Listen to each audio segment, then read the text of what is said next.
చూస్తున్నా ముంబైలో భారీ వర్షాలు కురుస్తున్నాయి. ఆ భారీ వర్షాల నేపథ్యంలో చిన్న పవర్ ఇష్యూ తోటి ముంబైలో మోనో రైల్ ఆగిపోయింది. లోపల ఇంచుమించుగా 100 మంది ప్రయాణికులు ఉన్నట్టుగా తెలుస్తోంది. ఎంఎంఆర్డీఏ ప్రస్తుతం రెస్క్యూ ఆపరేషన్ చేపడుతోంది. సేఫ్గా ఈ ప్రయాణికులందరినీ కూడా బయటికి దించే ప్రయత్నాలు అక్కడ జరుగుతున్నాయి. ఆ రెస్క్యూ ఆపరేషన్ మొత్తం కూడా మనం చూస్తున్నాం. ఎంఎంఆర్డీఏకి సంబంధించిన అధికారులు అక్కడ రెస్క్యూ ఆపరేషన్ చేపడుతున్నారు. ఈ మోనో రైల్ ఆగిపోగానే ప్రయాణికులు కిటికీలు బద్దలు కొట్టుకుని బయటకు వచ్చే ప్రయత్నం కూడా చేశారు. అయితే వర్రీ కావాల్సిన అవసరం లేదు అంటూ కూడా వాళ్ళకి ధైర్యం చెప్పారు. అందరినీ కూడా సేఫ్గా బయటికి తీస్తామని అధికారులు అక్కడికి చేరుకుని రెస్క్యూ ఆపరేషన్ చేపడుతున్నారు. ఒక క్రేన్ సాయంతో ఈ మోనో రైల్లో ఉన్న ప్రయాణికులందరినీ కూడా బయటికి తీసుకొస్తున్నారు. ఒక ఎలివేటెడ్ వే పైన ఈ మోనో రైల్ నడుస్తూ ఉంటుంది. ఇంచుమించుగా మన మెట్రో లాగా ఒక ఎలివేటెడ్ వే పైన ట్రాక్ పైన నడుస్తూ ఉంటుంది. ఆ నేపథ్యంలోనే ఈ క్రేన్ సాయంతో ఈ రెస్క్యూ ఆపరేషన్ కంటిన్యూ అవుతోంది. ఆ దృశ్యాలు ప్రస్తుతం మనం చూస్తున్నాం. గత కొన్ని రోజులుగా ముంబైలో భారీ వర్షాలు నమోదవుతున్నాయి. రోడ్లన్నీ కూడా పూర్తిగా వాన నీటిలో నిండిపోయిన పరిస్థితి. ఈ నేపథ్యంలోనే చిన్న పవర్ ఫెయిల్యూర్ కారణంగా ముంబైలో ఈ మోనో రైల్ ఆగిపోయినట్టుగా తెలుస్తోంది.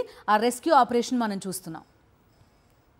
स्थिति के लिए कोई भी ये नहीं थी, चीज नहीं थी, इमरजेंसी एग्जिट पोल एग्जिट नहीं था।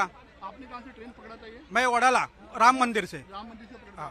तो अंदर ये बच्चों भी थे अंदर? बच्चे थे, बूढ़े लोग थे, लेडीज थी दो।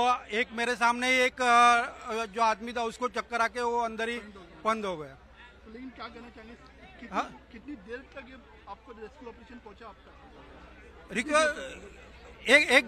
एक सवा घंटा लग गया पूरा अंदर फायर ब्रिगेड आने तक। आपने क्या नाम बताया आपसे? सुशील ओराडकर।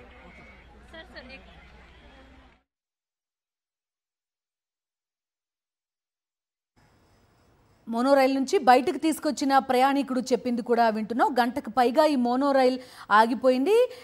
మొదట్లో ఎవరు స్పందించలేదని చెప్తున్నారు. లోపల వృద్ధులు పిల్లలు కూడా ఉన్నారు అని ఆ ప్రయాణికుడు చెప్తున్నాడు. ప్రస్తుతం ఈ మోనో రైల్ నుంచి ప్రయాణికుల్ని బయటకు తీసుకొచ్చే ప్రయత్నాలు చేస్తోంది ఎంఎంఆర్డీఏ. ఈ రైల్ నిలిచిపోగానే ఎంఎంఆర్డీఏ అధికారులను కాంటాక్ట్ చేసే ప్రయత్నం చేశారు లోపల ఉన్న ప్రయాణికులు. చాలామంది కిటికీ అద్దాలు బద్దలు కొట్టుకుని బయటికి దూకేసే ప్రయత్నం కూడా చేసినట్టుగా తెలుస్తోంది. అయితే ప్రస్తుతం సహాయక చర్యలు కంటిన్యూ అవుతున్నాయి. ఒక లిఫ్ట్ సహాయంతో ఈ ఎలివేటెడ్ ట్రాక్ దగ్గరికి చేరుకుని అందులో ఉన్న ప్రయాణికులందరినీ బయటకు తీసుకొస్తున్నారు.